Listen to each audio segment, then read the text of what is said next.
Everyone knows America's sex ed programs are lacking in many departments, most of which I covered in my last speech. But what you likely don't know is the state of other countries' programs. Are they better? Worse? About the same? The answer is, unsurprisingly, most of their programs are much better than ours. Take Denmark for an example. In a 2015 article from PBS's website entitled, "The Case for Starting Sex Education in Kindergarten," Dutch teenagers are shown to use contraceptives 9 out of 10 times during their first time. Their teen birth rate is one of the lowest in the world, and many say their first time was a wanted and fun experience. Clearly they're doing something right. Their sexuality education, as they call it, is different from ours in almost every way. They start in kindergarten talking about good and bad touch and parts of the body. As they get older, they examine topics like sexual orientation, reproduction, and safe sex. When they enter high school, they're taught about sexually transmitted diseases, contraception, and setting boundaries for intimacy. While it may unnerve some parents to think about sex ed being taught to their children at such a young age, I hope to show how it can work appropriately. The United States should use Denmark's sexual education programs as a basis for ours, especially in the areas of consent, relationships, and sexual intercourse and health. The first topic that Denmark covers correctly is consent. It's the first thing they talk about in kindergarten and the last thing they talk about in high school. It's integral to sex ed in a way that it isn't in America. Of course, it's not talked about the same way when the kids are 4 than when they're 14 or older. When they're younger, the focus is more on knowing what kind of touch they're comfortable with and respecting other people's boundaries. They teach how to communicate what they want and don't want. Connected to this, they also learn about body parts and their functions.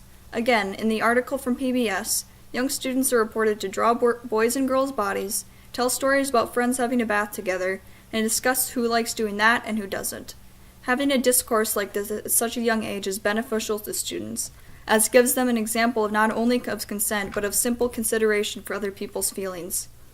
For the older students, it gets into a little bit more detail. Most middle and high schools in Denmark use a program called Long Live Love. On the official website for this program, in the students section of the secondary education information, there's a shortened version of what is taught about consent in schools. In it, it talks about how to communicate what you want before and during sex. In talking about sex with such openness, Denmark does exactly the opposite of what limits America's programs. It makes sex safer for all parties involved when everyone understands their boundaries.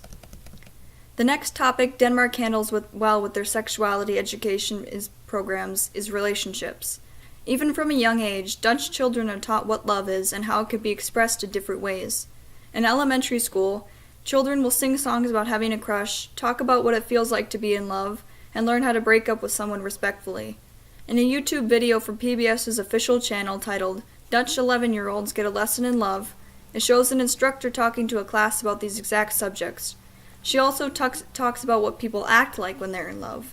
Students talk about how they act shy or smile more when they're around someone they like.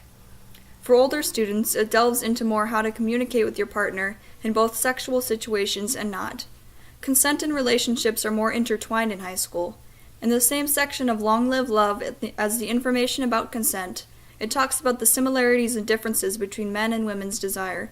Once again, Denmark focuses on a topic that the U.S. often ignores.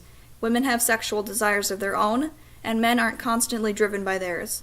Putting sex in real and factual perspectives is crucial to raising a well-adapted new generation of students.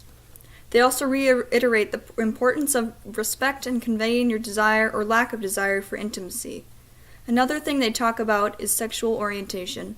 Unlike the United States, where it can be banned to talk about same-sex relations, Denmark talks about it early and often. Only when the students are older does it become part of the official curriculum, but instructors are free to talk about it any time that it's mentioned.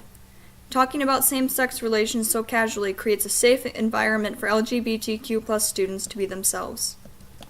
Now, on to the more controversial sex education topics in the United States, intercourse and sexual health.